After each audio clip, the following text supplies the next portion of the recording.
नमस्कार, मैं doctor Anju Verma, consultant and director doctor Verma hospital fertility centre Gwalior.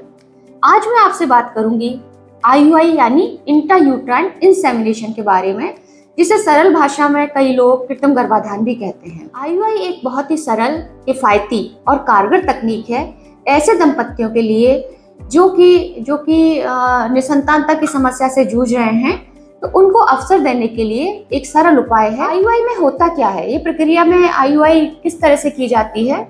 सबसे पहले हम जानना चाहेंगे कि आईयूआई होता क्या है। आईयूआई की प्रक्रिया में महिला के जो पति होता है उसके वीर्य में से स्पर्म को या शुक्राणु को परिष्कृत करके निकाला जाता है, या कभी कभी जब महिला के पति के वीर्य में शुक्राणु बिल्कुल निल होते ही नहीं है और दंपति डोनर स्पर्म बैंक के द्वारा सहमति के बाद गर्भधारण कराना चाहते हैं, तो उनमें डोनर स्पर्म बैंक से भी यूज किए जा सकते हैं शुक्राणु। इस प्रक्रिया में महिला के गर्भाशय में सीधे परिष्कृत स्पर्म को प्रवेश कराया जाता है, जिससे कि परिष्कृत का मतलब है हाईली फर्टाइजेबल, हाईली मोटाइल स्पर्म, जो कि फिल्ट्रेशन के बाद तैयार किए जाते हैं, सीधे गर्भाशय में डालते हैं, जिससे कि मैक्सिमम नंबर में स्पर्म अंडाणु के पास पहुंच सकें और महिला के अंडों का फर्टिलाइजेशन की संभावना बढ़ाई जा सके। आईयूआई किन दंपतियों के लिए कारगर होता है? आईयूआई विशेषकर उन दंपतियों के लिए कारगर है जहां की हस्बैंड के या पति के वीर्य में शुक्राणु की संख्या कम है या शुक्राणु की गतिशीलता में कमी है। कई बार महिला के सर्वाइकल म्यूकस की समस्या होती है, उसकी गर्भाशय ग्रीवा में, जिसको सर्विक्स बोलते हैं, एक म्यूकस बनता है, पर कई महिलाओं में ये म्यूकस बहुत अच्छी क्वालिटी का नहीं होता और शुक्राणु को प्रवेश नहीं करने देता। ऐसे केसेस में भी आईयूआई किया जा सकता है। तीसरा बहुत अच्छा स्टेप है जिसमें हम कह सकते हैं कि आईयूआई कारगर हो सकता है, अनएक्सप्लेन्ड इनफर्टिलिटी, अस्पष्ट बांझपन, जहाँ के सारे रिपोर्ट सामान्य आ रहे हो महिला और पुरुष के और कुछ क्लियर नहीं हो पा रहा हो कि क्यों दंपति या माँ, जो महिला है वो माँ नहीं बन पा रही है, तो ऐसे केसेस में आईयूआई का सहारा लिया जा सकता है। एक अलग समस्या होती है जिसको एंडोमेट्रियोसिस कहते हैं। एंडोमेट्रियोसिस जब बहुत प्राइमरी स्टेज में होती है, जिसे हम कहते हैं मिनिमल एंडोमेट्रियोसिस, वहाँ भी आईयूआई कारगर है। या फिर जब मैंने पहले भी बताया कि हस्बैंड के पास स्पर्म नहीं है, वीर्य में शुक्राणु नहीं है और डोनर बैंक की मदद लेनी हो, तो उसमें आईयूआई प्रक्रिया की जा सकती है। आईयूआई प्रक्रिया होती कैसे है? आईयूआई प्रक्रिया को यदि हम अच्छे से समझना चाहें तो हमें समझना पड़ेगा कि आईयूआई प्रक्रिया के भी कुछ 4-5 स्टेप्स होते हैं। इसमें सबसे पहला स्टेप है अंडाणुओं की मॉनिटरिंग, जिसको हम कहते हैं ओवुलेशन मॉनिटरिंग या फॉलिकल मॉनिटरिंग। इसमें महिला के जो फर्स्ट हाफ की साइकिल होती है, दूसरे दिन से लेके 14वें-15वें दिन तक लगातार मॉनिटरिंग करके ये देखा जाता है कि जो अंडाणु है या जो फॉलिकल है वो किस तरीके से प्रॉपरली ग्रोथ कर रहा है कि नहीं। और कभी कभी जो सेकंड स्टेप आता है जिसमें कि हम नेचुरल अंडाणु का डेवलपमेंट हमें लगता है बहुत अच्छा नहीं है, तो ऐसी महिलाओं में अंडाशयों को उत्तेजित करने के लिए कुछ दवाइयों इंजेक्शन भी दिया जाता है, जिसको हम कहते हैं ओवेरियन स्टिमुलेशन या ओवुलेशन इंडक्शन। तीसरा स्टेप आता है जब अंडाणु सही साइज का हो जाता है, हमारी फॉलिकल ऐसे साइज की हो जाती है जिसमें हम उम्मीद कर सकते हैं कि इसके अंदर एक मैच्योर एग होगा, परिपक्व अंडाणु होगा, तो उसको ट्रिगर देना, जिसको ओवुलेशन ट्रिगर बोलते हैं। और एससीजी इंजेक्शन से ओवुलेशन ट्रिगर दिया जाता है।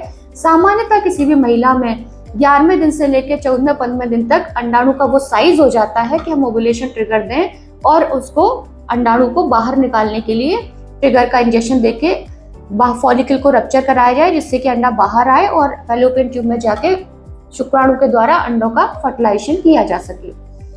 चौथा स्टेप आता है ओवुलेशन ट्रिगर देने के बाद जब उनको मालूम है कि इस दिन आईयूआई की प्रक्रिया करनी है, हस्बैंड को लैब में बुलाकर उससे सीमन कलेक्शन कराया जाता है। जो वीर्य लैब में कलेक्ट होता है उसमें से स्वस्थ और मोटाइल स्पर्म को अलग करना कहलाता है स्पर्म प्रोसेसिंग। स्पर्म प्रोसेसिंग के द्वारा हम स्पर्म को सीमन में से अलग करके उन्हें कुछ मीडिया में कल्चर करते हैं, जिससे एक तो स्पर्म का फर्टिलाइजेशन कैपेसिटी बढ़ जाता है, उनकी संख्या बढ़ जाती है और उनकी मोटिलिटी भी इंक्रीज हो जाती है। इसके बाद का स्टेप है इंसेमिनेशन का। तो ये जो तैयार प्रोसेस जो स्पर्म होते हैं, एक पतली से कैथेटर के द्वारा महिला के गर्भाशय में प्रवेश कराए जाते हैं। ये प्रक्रिया दर्द रहित होती है और कुछ ही मिनटों में इंसेमिनेशन की प्रक्रिया हो जाती है। केवल स्पर्म की प्रोसेसिंग में आप मान के चलिए करीब 1.5 से 2 घंटे का समय लग जाता है, क्योंकि स्पर्म को अलग करना एक लैब में ऐसी टेक्निक है जिसमें कि हाईली मोटाइल स्पर्म को अलग करने में, वॉशिंग करने में, स्पर्म का कल्चर करने में इतना टाइम लग जाता है। इसके बाद महिला को रेस्ट की बहुत ज़्यादा ज़रूरत नहीं होती। इंसेमिनेशन प्रोसीजर के बाद हम 15 से 20 मिनट मैक्सिमम आधा घंटा महिला को उसी IUI टेबल पे लेटने की सलाह देते हैं और इसके बाद महिला घर जा सकती है और अपनी सामान्य दिनचर्या में सभी तरह के सामान्य रूटीन दिनचर्या को अपना सकती है। IUI के फायदे क्या हैं? IUI एक तो सस्ता और किफायती उपचार है। IVF जैसी जटिल प्रक्रियाओं से होकर गुजरने से पहले यदि दंपत्ति IUI के द्वारा गर्भ धारण कर ले तो उसके लिए बहुत सिंपल उपचार प्रक्रिया है। जब हम IUI में स्पर्म को प्रोसेस करते हैं तो स्पर्म प्रोसेसिंग के बाद स्पर्म की जो घनत्व होता है संख्या में, उनकी मोटिलिटी और उनकी फर्टिलाइजेशन कैपेसिटी बढ़ जाती है।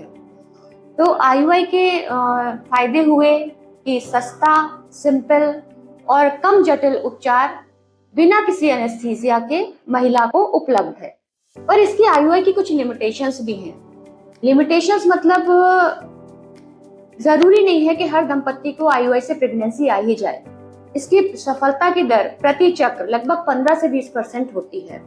कई बार चक्र जैसे जैसे बढ़ते हैं तो सफलता बढ़ती जाती है, जिसको हम कहते हैं क्युमुलेटिव प्रेगनेंसी रेट। महिला की उम्र यदि 35 साल से ज्यादा है तो सफलता की संभावना कुछ कम हो सकती है।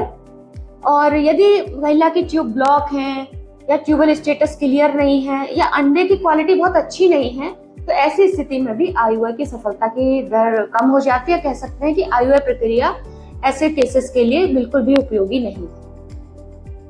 IUI कितनी बार करना चाहिए, IUI हम कितनी बार कर सकते हैं? तो सामान्यतः किसी भी दंपत्ति को IUI की सलाह जब दी जाती है तो उसको समझाया जाता है, उसकी काउंसलिंग की जाती है कि IUI प्रक्रिया में कई बार हमें 3 से 6 चक्र का करना पड़ सकते हैं। अधिकतर केसेस में आजकल जिस तरीके से इनफर्टिलिटी सेंटर्स पर वर्क होता है, हम लोगों को अधिकतर 3 से 4 साइकिल में अधिकतर रिजल्ट मिल जाते हैं। पर यदि कोई महिला जाना चाहती है और अधिक बार तो हम उसे 6 साइकिल तक IUI कर सकते हैं। पर यदि महिला रिजल्ट नहीं आ पा रहा है 3 से 6 साइकिल के बाद या महिला की उम्र थोड़ी ज्यादा है तो फिर हमें दूसरे विकल्प जैसे IUI या IVF या XC के विकल्प के बारे में सोचना चाहिए। IUI के बाद हमें केयर क्या करना चाहिए, यानी कि पोस्ट IUI केयर क्या होती है। कई बार कई महिलाएं पूछती हैं, प्रिकॉशंस पूछती हैं कि IUI हो गया है मैडम, अब हमें क्या क्या करना चाहिए, हम काम कर सकते हैं कि नहीं। तो इसका जवाब मैं देती हूँ कि IUI के बाद महिला अपनी सामान्य दिनचर्या में लौट सकती है। कोई भी बहुत ज्यादा स्ट्रिक्ट बेड रेस्ट की जरूरत नहीं होती। बस महिला को क्या ध्यान रखना है कि तनाव ना ले, हेल्दी डाइट ले और जो भी आपके डॉक्टर्स ने IUI के बाद आपको दवाइयाँ लिखी हैं, जो दवाइयाँ अधिकतर विटामिन, फोलिक एसिड और प्रोजेस्टेरोन के रूप में होती है, ये महिला के गर्भधारण के लिए सपोर्टिव होती है, उनको बराबर नियमित रूप से लेती रहे। अब हम बात करते हैं कुछ ऐसे सामान्य प्रश्नों के बारे में जो कई महिलाएं अक्सर पूछती हैं जब भी इनफर्टिलिटी सेंटर पे आती हैं या वो IUI कराने का सोचती हैं या उनका IUI हो चुका होता है। उसके बाद के जो सामान्य प्रश्न होते हैं, जैसे सबसे पहला प्रश्न होता है क्या IUI करते समय दर्द होता है? तो इसका जवाब है ये दर्द रहित प्रक्रिया है, IUI करते समय दर्द नहीं होता है। दूसरा होता है क्या IUI के बाद आराम करने की जरूरत है, बेड रेस्ट की जरूरत है? तो IUI करने के बाद IUI जब प्रक्रिया होती है उसके बाद 15-20 मिनट मैक्सिमम आधा घंटा का आराम करा के महिला अपनी सामान्य दिनचर्या में लौट सकती है और कोई बहुत स्ट्रिक्ट बेड रेस्ट की जरूरत नहीं होती। तीसरा प्रश्न कई बार लोग पूछते हैं कि IUI की सफलता की दर कितनी है?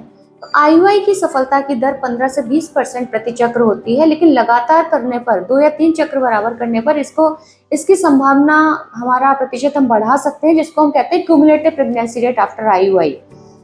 चौथा प्रश्न होता है कि कई महिलाएं पूछती हैं कि हमको क्या खाना चाहिए या क्या खाने से बचना चाहिए। तो इसका यही जवाब है कि IUI या कोई भी ऐसी प्रक्रिया जो इनफर्टिलिटी आपकी गर्भधारण की संभावना को बढ़ाती हैं, उन सभी प्रक्रियाओं में एक हेल्दी लाइफ स्टाइल अपनानी है, हमें हेल्दी डाइट खानी है और किसी तरह का तनाव लेना नहीं है।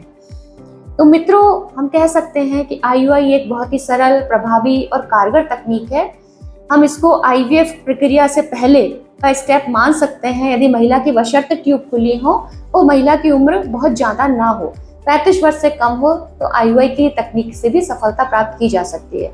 यदि आप भी किसी ऐसी समस्या से जूझ रहे हैं तो आप अपने डॉक्टर से मिल सकते हैं और आपके केस में कौन सा उपचार कारगर होगा इसके लिए उनसे बात करके डिस्कस करके IUI या IVF का कोई भी विकल्प आप चुन सकते हैं। नमस्कार, स्वस्थ रहें, खुश रहें और हमेशा आशान्वित रहें।